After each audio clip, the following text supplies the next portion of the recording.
guys, Rob from Georgia, and in the video I want to do something a little different, a couple things, but here's one. I want to start a new series. I'm going to continue my 22 shots of appreciation. I'm going to keep rolling along. In fact, I got something very special planned for episode 22 when that episode eventually comes.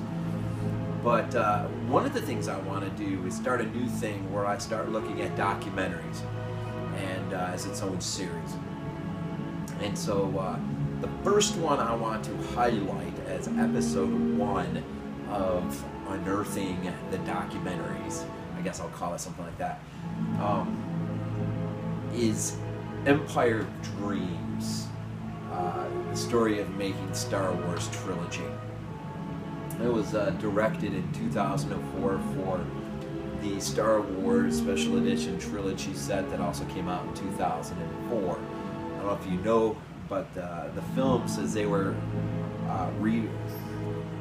as they evolved from the original theatrical films, they got they reappeared in theater, just the original trilogy, episode 4, and then I don't know, maybe a couple weeks later episode 5, and then of course a few weeks later episode 6, New Hope, Empire, Return of the Jedi. In fact, that was my daughter's very first trip to the movie theater when she was really young, was to see the original trilogy. Unfortunately, not in its original context, but in the special edition.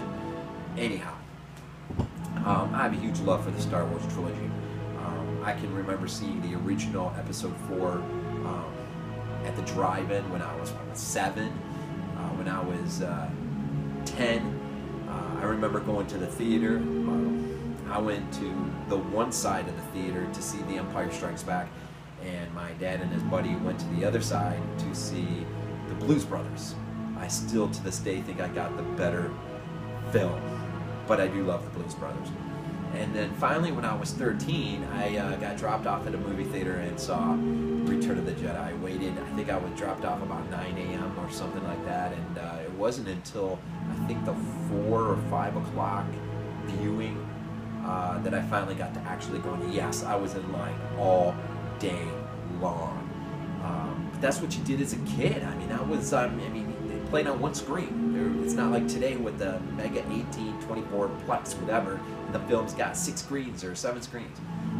So that's just how it was, and but it was worth it. So anyways, this is the chapter selection, and really, I'm not going to spend too much time other than, as episode 1, as my first documentary, I have to say, you're looking at the entire original trilogy, and from the beginning they do a good job of explaining where the world was then and how, you know, what was having an impact on George's mind as he was beginning to develop, just post-American Graffiti, his first original concepts for Star Wars. And so it really does a good job of just kind of giving you a good look at just the way the world was in the 70s, you know, coming out of Vietnam and whatnot, and of course George and Coppola and others who graduated from USC together.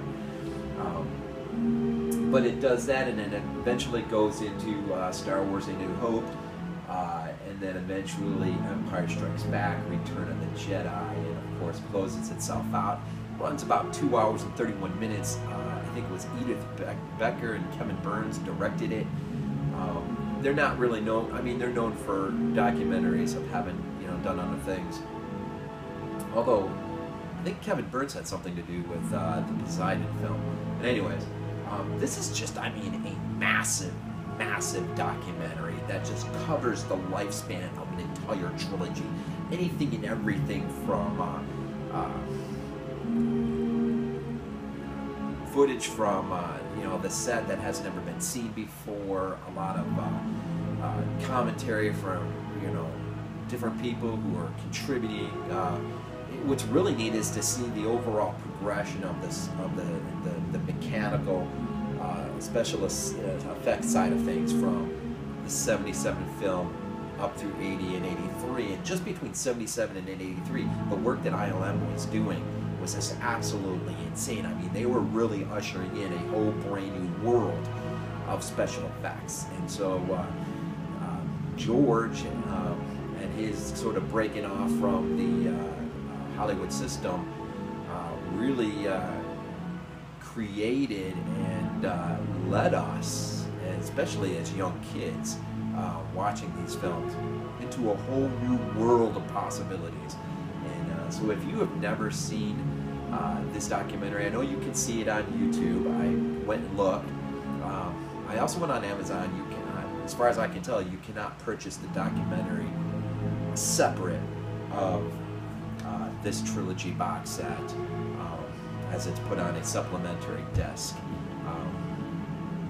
But it is quite a massive, massive documentary. I mean, 2.5 hours. I mean, it does feel pretty long,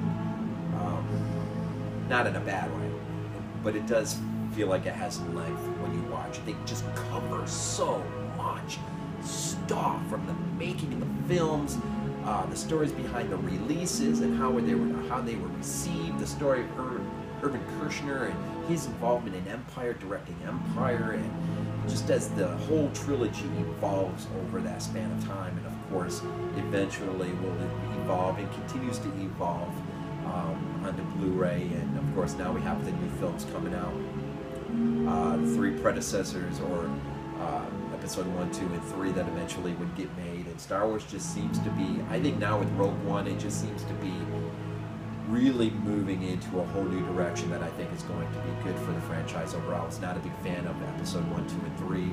I'm not a big fan of George Lucas as a director. I think he can, conceptually wise, he can design and create the most incredible things.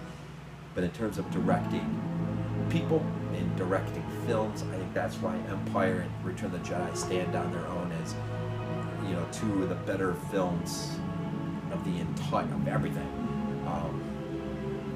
I really think Rogue One's going to be good. I really have high expectations for that one. Whether I should or not, I don't know. But anyways, Empire of Dreams. It is the story of the original trilogy, so that is the focus of episode 1. And if you have not seen it, you need to see it. And if you do not own this particular trilogy, then you can check it out on YouTube when you've got a chance. It is 2.5 hours, and but it's well worth it if you really have a love for the evolution of the Star Wars universe. And so that'll do it for episode 1. As always, go Bills. One of these days, I'm going to